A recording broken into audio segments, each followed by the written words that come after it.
ప్రతి ఉదయం దేవుని వాగ్దానం అనే కార్యక్రమానికి ప్రేమతో మిమ్మల్ని ఆహ్వానిస్తుంటున్నాను. ఉదయకాల సమయంలో దేవుడు మన కొరకు ఏర్పాటు చేసినటువంటి వాక్య భాగము 95వ కీర్తన 3వ వచనాన్ని ధ్యానించుకుందాం. 95వ కీర్తన 3వ వచనాన్ని ధ్యానించుకుందాం. యెహోవా మహాదేవుడు, దేవతలందరికీ పైన మహాత్యము గల మహారాజు. క్రీస్తునందు ప్రియమైన దేవుని బిడ్డలారా, ఈ ఉదయకాల సమయంలో పరిశుద్ధాత్మ దేవుడు మనకిస్తున్నటువంటి వాగ్దానము, మరి యెహోవా మహాదేవుడు, దేవతలందరికీ పైన మహాత్యము గల మహారాజు. ఈ యొక్క వాగ్దానాన్ని మన కుటుంబాలకును మన జీవితాలకును ఆస్వాదించుకొని ఈ యొక్క వాగ్దాన ప్రకారము జీవించాలని ప్రేమతో మిమ్మల్ని కోరుచూ ఉంటున్నాను. ఈ యొక్క మాటల్లోని అంతరార్థాన్ని, ఆత్మీయ సత్యాలను మనం గ్రహించినట్లయితే కీర్తనాకారుడు బహుశా దావీదు ఈ యొక్క కీర్తన రచించి ఉండవచ్చు. ఎందుకనగా ఈ మాటలు అర్థాలను బట్టి, ఈ మాటలను బట్టి మనము అర్థం చేసుకోగలం. ఎందుకనగా దావీదు దేవుని పైన ఎంత ప్రేమ కలిగి ఉంటున్నాడో దావీదు జీవితంలో మనం చూడగలం. అందుకే మరి ఈ యొక్క మాటలు ఇశ్రాయేల్ యొక్క ప్రజలను ఉద్దేశించి దావీదు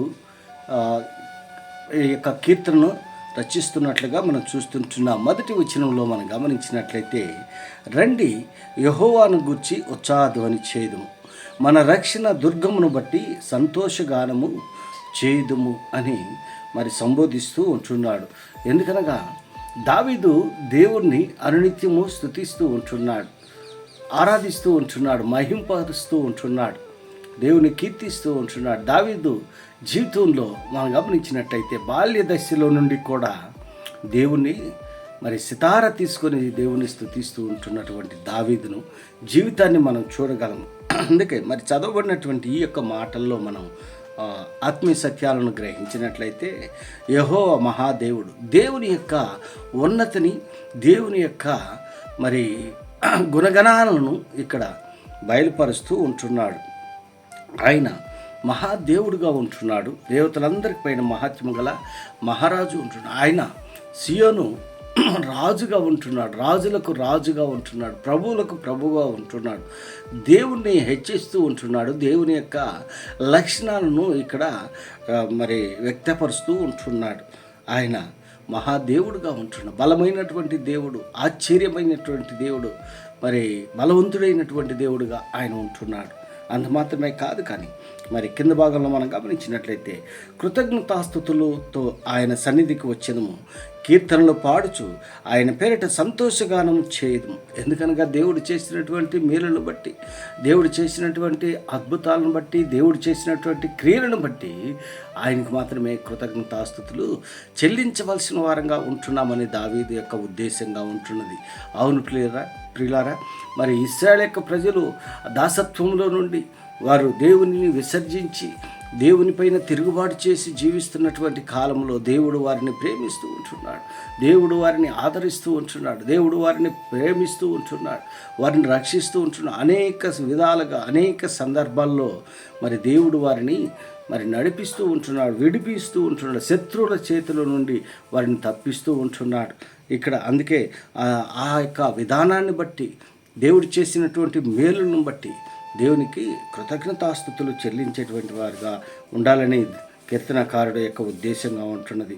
ఎందుకనగా భూమి ఆకాశ స్థలములు ఆయన చేతిలోనున్నవి, పర్వత శిఖరములు ఆయనవే, సముద్రము ఆయనది, ఆయన దాన్ని కలుగజేసెను, ఆయన హస్తములు భూమిని నిర్మించును. మరి సృష్టిని దేవుడు ఏ విధంగా అయితే సృష్టించాడో ఆ సృష్టిని మరొకసారి ఇక్కడ మరి బయలుపరుస్తూ ఉంటున్నాడు. ఆయన సర్వము నెరిగినటువంటి సర్వాధికారి, సర్వమును సృష్టించినటువంటి సర్వ సృష్టికర్తగా ఉంటున్నాడు. దేవుని యొక్క గొప్పదనాన్ని, దేవుని యొక్క సృష్టిని, దేవుడు ఏ విధంగా ఈ లోకాన్ని సృష్టించాడో అనేది ఇక్కడ బయలుపరుస్తూ ఉంటున్నాడు. అంత మాత్రమే కాదు, రండి నమస్కారం చేసి సాగిలపడదుము, మనల్ని సృజించిన యెహోవా సన్నిధిని మోకరించదుము, నేడు మీరు ఆయన మాట అంగీకరించిన ఎంత మేలు. మరి ఇశ్రాయేల్ యొక్క ప్రజలను ఆహ్వానిస్తూ ఉంటున్నాడు. ఇశ్రాయేల్ యొక్క ప్రజలను మరి పిలుస్తూ ఉంటున్నాడు. ఆయన సన్నిధిలో మోకరించి ఆయన్ని ప్రార్థించేటువంటి వారిగా, ఆయన్ని మహింపరిచేటువంటి వారిగా ఉండాలని కీర్తనకారుడి యొక్క ఉద్దేశంగా ఉంటున్నది. అంత మాత్రమే కాదు కదా, దేవుని యొక్క ఉద్దేశము ఆయన మనల్ని సృష్టించింది ఆయన్ని ఆరాధించడానికి, ఆయన్ని మహింపరచడానికి, ఆయన్ని స్తుతించడానికి మనల్ని సృష్టించుకుని ఉంటున్నాడు. కానీ సృష్టికర్తను మరిచి మన ఇష్టానుసారంగా మనకు ఏ విధంగా అనిపిస్తుందో ఆ విధంగా మనం జీవిస్తూ ఉంటున్నాం. మనం సృష్టించినటువంటి సృష్టికర్తను మర్చి మరి మన ఇష్టానుసారమైనటువంటి జీవితము జీవిస్తూ ఉంటున్నాం. ఈ ఉదయకాల సమయంలో మరి ఈ మాటలు వింటున్నటువంటి నీవు, ఆయన మహాత్యము కలిగినటువంటి దేవుడు, దేవతలందరిపైనటువంటి మరి ఆయన బలమైనటువంటి దేవుడుగా, మహారాజుగా ఉంటున్నాడు. ఆయన యోధ సింహముగా ఉంటున్నాడు. రాజులకు రాజుగా ఆయన ఉంటున్నాడు.